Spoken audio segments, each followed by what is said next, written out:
Ya, kita bersama dengan rakan pelapor kita Espalini. Assalamualaikum. Waalaikumsalam warahmatullahi wabarakatuh.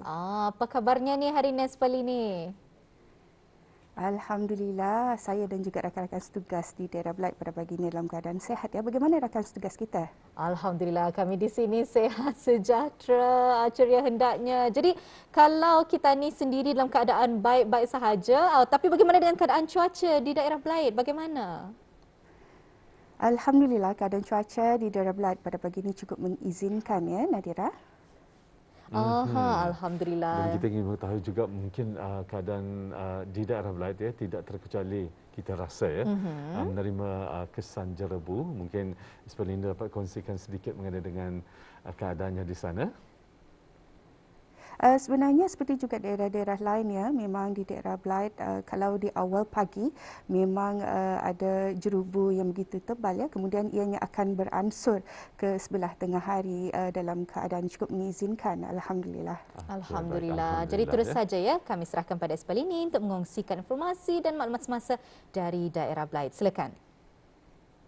Baik, terima kasih rakan setugas kita, Dr. Iskandar dan Nur Nadirah.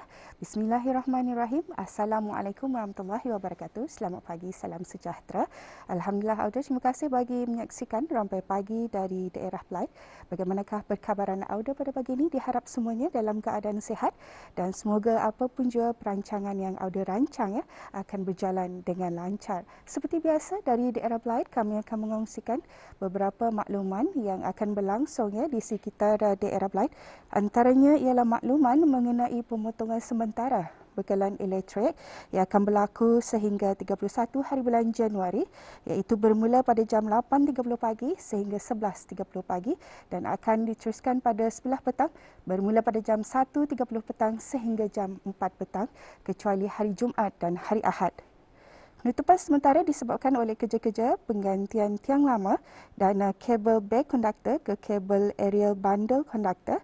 Kawasan yang terlibat ialah kawasan Simpang Sungai Mau dan kawasan sekitarnya. Jadi diharap kawasan yang terlibat ya supaya akan dapat mengambil maklum mengenai pemotongan sementara bekalan elektrik ini. Dan seterusnya, Auda, apa kata kita beralih ya untuk mengikuti bahan visual yang telah pun disediakan oleh rakan setugas kita untuk edisi hari ini. Silakan.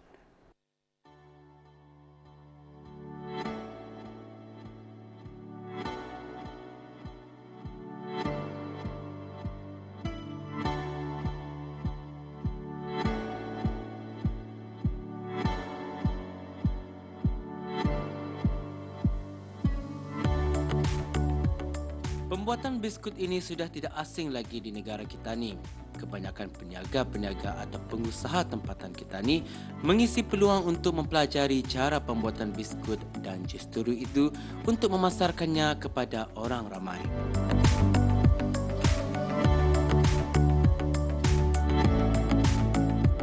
Minda kreativiti seseorang individu itu adalah salah satu kelebihan baginya.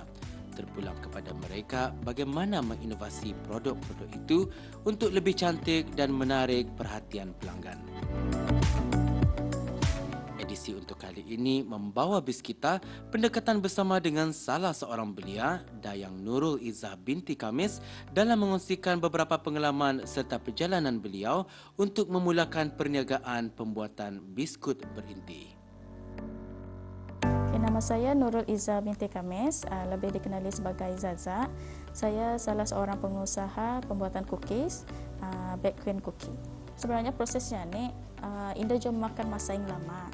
Ya sedikit macam around 45 minutes macam itu, 45 minit. Tu kalau sedikit, kalau misalnya banyak lebih daripada 1 jam ke 2 jam macam itulah. Sebab tu pembuatannya pun kalau misalnya orang order pagi, so pembuatannya dalam sebelum tengah hari macam itulah. So ia punya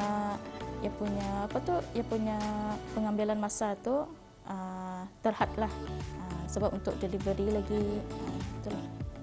Kalau misalnya tahun lepas dalam bulan September macam itulah. And then membuat cookies ni sebabnya masa tu kan musim pandemik, so payah kan berjalan keluar atau and then terhad masa pun terhad kan. So daripada membeli di luar, so tentu buat sendiri. So buat sendirian ni untuk family merasa sajalah, family makan apa. Tapi dah tahu macam mana pun ada orang lain suka kukisan ni dan mencuba mengorder. Lepas tu terus ya macam bertubi-tubi lah orang mengorder tu, alhamdulillah. Cuma tu lah dia punya tu stepnya lah. First, Zaza suka baking. Okay, andang more into baking lah daripada masak.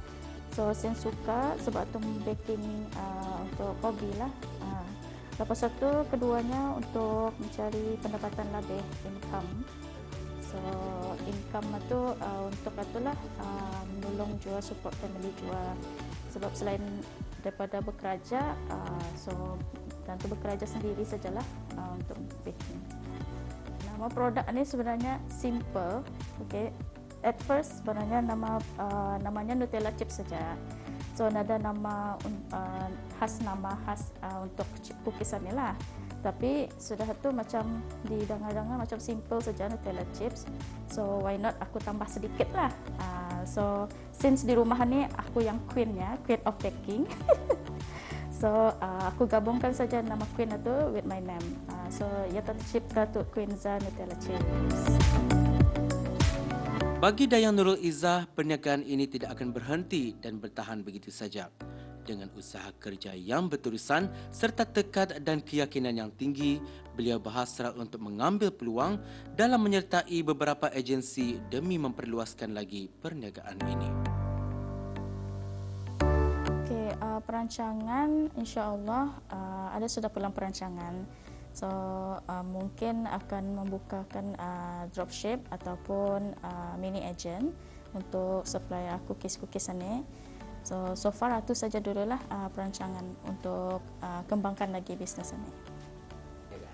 Okey, untuk belia-belia yang di luar sana yang masih mencari pekerjaan ataupun yang masih memikir untuk bisnes apa yang akan dibuat, okey.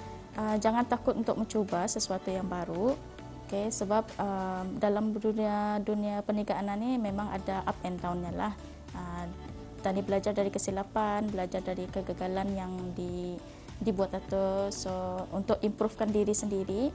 So dalam membuat small business pun boleh juga. So untuk mendapatkan pendapatan diri sendiri, hasil dari titik peluh itu berbaloi untuk diri sendiri, dapat untuk menolong keluarga, diri sendiri, family terdekat, itulah. So yang penting nawa itulah, niat di hati itu mesti ditekankanlah, mesti betul yang niat di hati itu. Ya sudah, semoga apa yang telah dikongsikan oleh Dayang Nurul Izzah dalam menjalani perniagaan ini dapat lagi membuka mata dan suntikan semangat untuk para belia bagi memulakan perniagaan walaupun dari kecil-kecilan. Siapa tahu perniaga seperti Dayang Nurul Izzah ini akan menjadi tumpuan utama kepada pelanggan-pelanggan di masa akan datang.